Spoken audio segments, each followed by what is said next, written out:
You...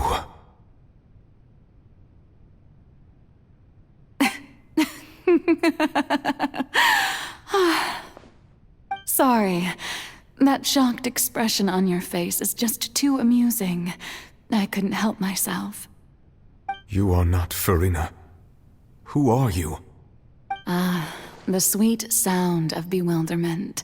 Marvelous. A sure sign that my attempt to deceive everyone was a resounding success. But to answer your question, I am Focalors. You know, the god. Focalors? Why did you deceive us? Oh, that wasn't my goal, of course. Goodness, no. But I had to fool everyone else too, if I was to stand any chance of deceiving the heavenly principles. Deceiving the heavenly principles? It's all because of that pernicious prophecy. Dreadful, wasn't it? Everyone doomed to dissolve. Fontaine condemned to be flooded. One was not amused. In fact, one was positively bemused when that problem was thrust upon me by my dearest predecessor. That's the former Hydro Archon Egeria for the uninitiated. It hardly gets more disastrous than a preordained national catastrophe, now does it? She knew full well that the prophecy would surely come to pass.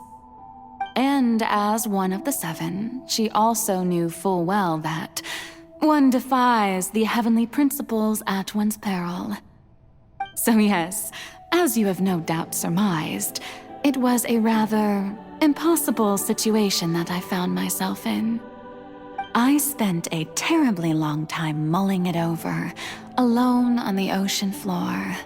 And I was almost growing barnacles by the time I finally realized there was only one possible solution to this confounding conundrum.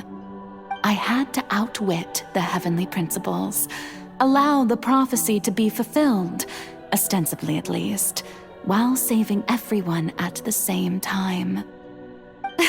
I'm a genius, I know. I can only assume that's why Egeria chose me as her successor. Although, looking back now, it was hardly the inheritance one dreams of. Between the task of saving the nation, the quotidian duties of the Hydro Archon, and not to mention the original sin of creating a new race of humans, I dare say she left me quite a colossal mess to clean up. But one can only play the hand one is dealt. I did not choose this, any more than I chose to be one of her Oceanid familiars. So you were also once one of the Oceanids, transformed into a human by Egeria's hand? Yes, I was. I always dreamed of becoming human. And I still do, even now. In my eyes, to be human is to be part of the greatest opera ever known.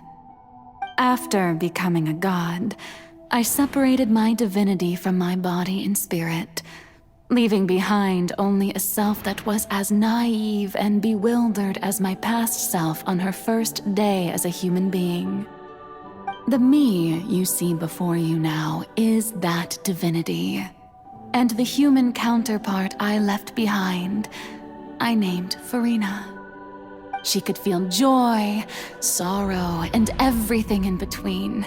She could be as vain and conceited, or as meek and vulnerable as she wished. Her strengths were of a kind only a human could possess, as were her shortcomings. But in my eyes, Farina's humanity was what made her perfect. She was perfectly human in every way. The person I always wanted to be. Anyway, so then I cursed her. All part of the plan, of course. The plan to deceive the heavenly principles. Do you still remember the final scene of the prophecy? The Hydra Archon alone, weeping on her throne. In order that the prophecy might appear fulfilled, I invited Farina to be an actress, to play the part of the Hydro Archon in the prophecy. Under the curse I placed on her, so long as I, Focalors' divinity, continued to exist, she could not die.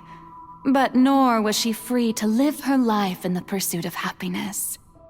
Instead, she was forced to take the stage in the opera house, to embrace the role of leading lady, to forever play the part of the god from the prophecy, all to create a deceitful appearance of that prophecy coming to pass.